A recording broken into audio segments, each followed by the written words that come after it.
What are the differences in margin between Tesla's vehicles and the electric vehicles of the competition? I think a visualization can make difference in understanding how far Tesla is ahead. Well, I have tons and tons of visualizations. I also put together some new ones that cover everything, not just margin, but also technology advantages too. First of all, and for those that just want to hear about crypto, this is the most important company of our lives, bar none, everybody. So it would pay for your future to get familiar with Tesla. That's all I'll say on that note.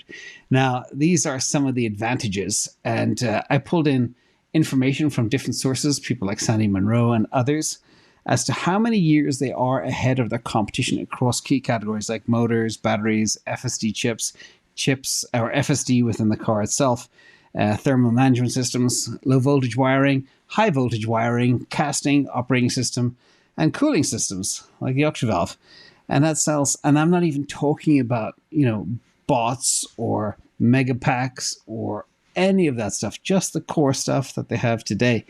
And you can see here on motors, they are 4 years ahead of the competition. Batteries, 7 years ahead of the competition. FSD chip, 10 years, according to Sandy Munro. FSD itself, 5 years. And there could be a surprise coming there within a year or two or even less. Thermal management system, 4 years. Wiring low voltage, obviously 1 year because it's basic, but their harness is very sophisticated. 48 volt wiring, they are 4 years ahead of the competition. Nobody else is doing it. Casting, 10 years. Casting sounds easy, but it's not. Operating system, 5 years. And cooling Octavalve system, 8 years, because it's integrated to every single part of the car.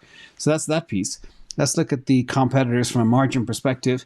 Margin per car from GM is $2,000, BYD $1,500, Toyota $1,200, Volkswagen $973, Hyundai $927, and Ford minus $760 for every EV that they sell. There's probably a lot more if you take into other factors. Biggest losers, Xpeng, they lose $12,000 a car, and NIO $19,000 a car. I did warn you a few months back. NIO is definitely not financially safe by no stretch of the imagination. And of course, Tesla makes $9,574, the big gorilla in the room.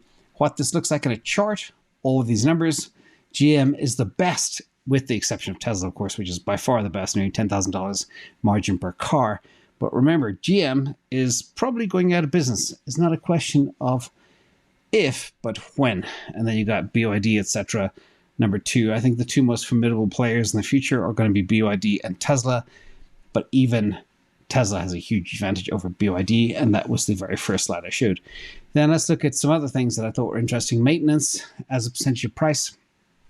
Cheapest maintenance car, even against ICE cars, by far Tesla. You can see BMW, 25% of the price goes to maintenance. Jaguar, Volvo, Land Rover. I'm surprised Land Rover beat BMW, actually. That's kind of stunning. I always thought they were very expensive to maintain. Infinity. And it's just staggering. And people begin to wake up to this. Best versus verse, luxury bands versus maintenance. Winner is Tesla Model S, 4.58%. Model X, 5%. By the way, I have a Model X. Nothing's happened to it in over 4 years. Nissan GTR, that surprised me. Number 3. Nissan GTR, that's one solid car. No problems, no maintenance at all. And Tesla Model 3, 6%. Compared to the worst cars, BMW X1, BMW X2, number 4, BMW X3, and then Mercedes-Benz Metris. Never even heard of a Metris, but that's important. When you look at a car, you've got to look at total cost of ownership. Now, circling back to margins, this is from Troy Teslac here. You will see what Tesla have done when we look at these numbers here, like these guys. They have slashed their prices by 6 to 15% all across the board. And if you're selling a car for, say, $50,000 and you take, say, 10% off, that's a huge chunk of margin that you're taking out of the competition because they have to chase you and beat you. So all of these guys will probably go negative within the next year, I imagine. And that's why it's so important. But considering the price cuts that Tesla have done, this is a very important sheet to look at. You can see the big number I'll be looking at for Q1 of this year, not necessarily the sales, but can they even get close to 20% or can they beat 20% gross auto margins? If they could, that would be huge. You can see they make a lot more margin on Model S, Model X, standard range Model Y, performance Model Y. They're all the big players, but they basically break even almost on Model Y long range and standard range. So interesting economics. We don't know where this is all going to pan out over time, but we'll watch it carefully. Final graphic, people are concerned about demand. Well, Europe is exploding. We know the US is off the charts.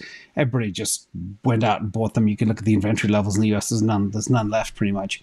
But Europe, these are kind of December to February quarters put together by @Piloli on Twitter. But if you look at the growth in Germany, the blue line compared to the pink, that's just quarter over quarter. Same thing in the UK. People thought, EVs in UK are not going to pick up. Well, they are. France, all of these countries in Europe are up, with the exception of one country, and that is Switzerland. And I hope it's not because of the fallout from Credit Suisse. And fingers crossed that doesn't blow up. Odds are it's looking really ugly over there. So for anybody here in Switzerland, watch out. Fingers crossed everything will be okay. You've got nothing on Credit Suisse, but we'll see.